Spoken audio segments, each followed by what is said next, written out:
कि जिसको कोई नहीं हरा सकता था उसको मेरी एक हिंदुस्तान की बेटी ने, विनेश फोगाट ने वहां पे जीत के दिया मेडल। आज उसकी हालत आपने क्या की थी? आपकी क्या नीति थी? वो बेटी जब न्याय मांग रही थी, पुरुष उसको घिसड़ के ले। हेलो गाइस, फिर से आ चुके हैं एक और नई वीडियो लेकर। आज की वीडियो में रिएक्शन देने वाले हैं। भरे सदन में विनेश हमारी बेटी वाले भाषण ने मचाया तहलका। नेताजी ने कहा मोदी जी से और अमित शाह से, जिसकी कोई औलाद नहीं वो क्या जाने। चलिए इस वीडियो को पूरा देखते हैं। ओरिजिनल वीडियो लिंक डिस्क्रिप्शन में है। चलिए वीडियो शुरू करते हैं। किया है वही सरकार आई जिसने ये नहीं कहा कि अंग्रेजों ने खड्डे खोड़े हैं मित्रों, मैं क्या कर सकता हूं, ये नहीं कहा। उन सरकारों ने काम किया और देश को आगे बढ़ाया। कभी ये नहीं कहा, कभी ये नहीं कोसते रहे कि पिछली अंग्रेजों ने ये किया, वो किया, हम क्या करें। नहीं, विनेश हमारी बेटी के बारे में क्या कहा? 10 साल खत्म होने के बाद भी गाली देते हैं पुरानी सरकारों को। आपने 10 साल में क्या किया वो तो बताइए।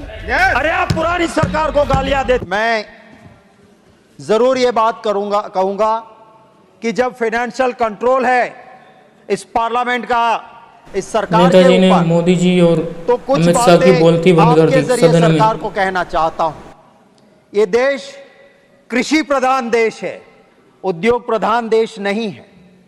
आप जरूर बढ़ाइए, इंडस्ट्रीज को आगे बढ़ाइए, मैं इसका विरोधी नहीं हूं, पर आपकी प्रायोरिटी कृषि होनी चाहिए। आप जीएसटी उन किसानों के, उस ट्रैक्टर पे, उन बीज पे, उन दवाई पे, उन साधनों पे लगाते हो, और दूसरी ओर आप प्लेटिनम पे कस्टम कम करते हो। प्लेटिनम पहनने वाले कितने लोग हैं? आप प्लास्टिक पे कस्टम बढ़ाते हो। अरे प्लास्टिक हर हिंदुस्तानी यूज करता है, प्लेटिनम यूज करने वाले आपके चंद दोस्त हो सकते हैं, आम हिंदुस्तानी नहीं हो सकता है। मैं कहना चाहता हूं कि इस देश में हम रोजगार की चिंता करते हैं। मैंने सरकार को आगाह किया था कि सिंथेटिक डायमंड आ रहा है। गुजरात के उस सूरत में डायमंड पॉलिशिंग हो रही है। कितने युवाओं को रोजगार मिलता है। आप अगर चाइना के ऊपर कंट्रोल नहीं करोगे, आप सिंथेटिक डायमंड के ऊपर कंट्रोल नहीं रखोगे, वो बेरोजगार होगा। सूरत में डायमंड पॉलिशिंग करने वाला आज सुसाइड करने में मजबूर हो रहा है। सावन के महीने में वहां पे कारखाने बंद हो रहे हैं। सरकार की नीतियों की वजह से ये सब कुछ हो रहा है। नीतियों पे मैं चर्चा करता हूं क्योंकि मैं मेरी मर्यादा जानता हूं एप्रोप्रिएशन बिल पे बोलने की। पूरे एशिया में largest ship breaking yard Bhavnagar के अलंग में था। आज वो अलंग की हालत क्या करके रख दी है आपने? प्लॉट पड़े हैं, शिप वहां नहीं लग रहे हैं, वो आपकी नीति की वजह से है।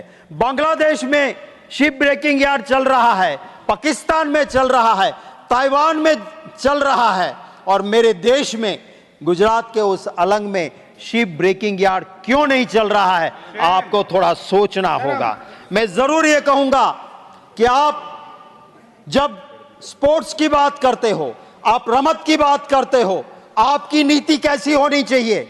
आज पूरा देश फक्र के साथ सिर ऊंचा रखता है कि जिसको कोई नहीं हरा सकता था उसको मेरी एक हिंदुस्तान की बेटी ने, विनेश फोगाट ने वहां पे जीत के दिया मेडल। आज उसकी हालत आपने क्या की थी? आपकी क्या नीति थी? वो बेटी जब न्याय मांग रही थी, पुरुष उसको घिसड़ के ले जा रहे थे। क्या ये आपकी नीतियां हैं रमत के लिए? मैं ये कहना चाहता हूं सभापति महोदय, जम्मू कश्मीर वो हमारी जान है। देश की आजादी के बाद वो जवाहरलाल नेहरू जी थे, वो सरदार वल्लभ भाई पटेल थे जिन्होंने जम्मू कश्मीर को हमारे देश के साथ जोड़ के रखा। ये अटल बिहारी वाजपेयी जी को भी मैं याद करूंगा। वो अटल बिहारी वाजपेयी जी थे जिन्होंने कहा कि सिर्फ जम्मू कश्मीर की जमीन नहीं, वहां के लोगों का जमीर भी हमें जीतना होगा। वहां के लोगों के दिलों को जीतना होगा। आपने क्या कर दिया? उसका स्ट्रेट मिटा दिया आपने। आप कहते हो 370 निकाल के हमने शांति कर दी। कौन सी शांति की है? आज वहां जवान भी शहीद हो रहा है, आज सिविलियन भी वहां मर रहे हैं, और सबसे ज्यादा ये दिक्कतें जम्मू एंड कश्मीर में आ रही है। मैं वित्त मंत्री का जरूर आदर करता हूं, ये विदेश मंत्री जी भी यहां पर बैठे हैं, जहां तक मेरी जानकारी है, दोनों ही, जिसकी मैं बहुत इज्जत करता हूं, ऐसी जवाहरलाल नेहरू यूनिवर्सिटी जेएनयू के पास आउट है, जिसको कुछ लोग गुंडों का अड्डा कहते हैं। मैं उनका सम्मान करता हूं कि वो जेएनयू। जी, मैं ये भी कहना चाहता हूं कि आपका क्या काम होना चाहिए। ये देश जब आजाद हुआ, अंग्रेजों ने जितना जहर डालना था डाल के गए थे, भाषा के नाम पे, प्रांत के नाम पे, मजहब के नाम पे। और इस देश के अंदर सभापति महोदय एक सुई नहीं बनती थी, सुई हमें बाहर बनाने भेजना पड़ता था। इस देश के अंदर गेहूं अमेरिका से आते थे, लाल कलर के गेहूं, PL 480। इस देश को जहां सुई नहीं बनती थी, वहां हवाई जहाज बनने लगे, IIM ITIs बने। जहां पे गेहूं बाहर से लाते थे, वहां हरित क्रांति हुई, हम धन धान के भंडार बाहर भेजने लगे। ये वही सरकार आई जिसने ये नहीं कहा कि अंग्रेजों ने खड्डे खोड़े हैं, मित्रों मैं क्या कर सकता हूं, ये नहीं कहा। उन सरकारों ने काम किया और देश को आगे बढ़ाया। कभी ये नहीं कहा, कभी ये नहीं कोसते रहे कि पिछली अंग्रेजों ने ये किया, वो किया, हम क्या करें। नहीं, करके दिखाया।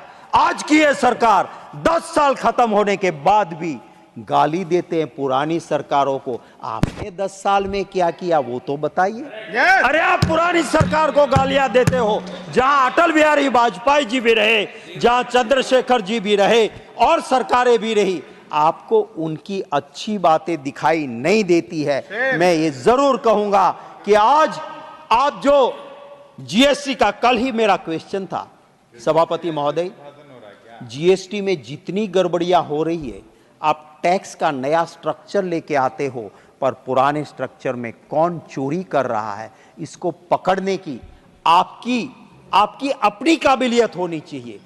मैं सभापति महोदय, ये जो एप्रोप्रिएशन बिल में कोऑपरेटिव सोसाइटीज के लिए भी आज हम मंजूरी दे रहे हैं, कंसोलिडेटेड फंड में ले जा रहे हैं।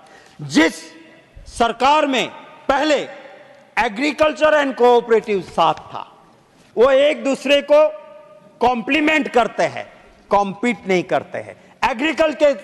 एग्रीकल्चर के साथ कोऑपरेटिव सोसाइटीज था, आज होम के साथ। क्या डंडा चलाना है कोऑपरेटिव में? होम के साथ कोऑपरेटिव क्यों हो रहा है? और ये क्या हो रहा है? जब बैंकिंग रेगुलेशन एक्ट कहता है कि 8 साल से ज्यादा कोई डायरेक्टर नहीं रह सकता है, मुझे दुख है कहते हुए कि अहमदाबाद डिस्ट्रिक्ट कोऑपरेटिव बैंक में 14-15 साल से चुनाव ही नहीं हुआ है, जहां पहले इस देश के अभी बैठे हुए गृह मंत्री, सहकार मंत्री उसी बैंक के चेयरमैन हुआ करते थे। 15 साल तक चुनाव नहीं होता है, कहीं देखा है आपने? वही डायरेक्टर जाते हैं। बैंकिंग रेगुलेशन एक्ट का आप क्या कर रहे हो? सच्चाई तो यह है कि अमूल जैसी, जिसने इस देश को एक बहुत बड़ा नाम दिया विदेशों में भी, जो अमूल है, वहां का चेयरमैन क्योंकि आपकी पार्टी का नहीं था, आप तोड़ के ले जाके वॉशिंग मशीन में डाल के उसको आपका बनाते हो। क्या ये कोऑपरेटिव्स का काम है?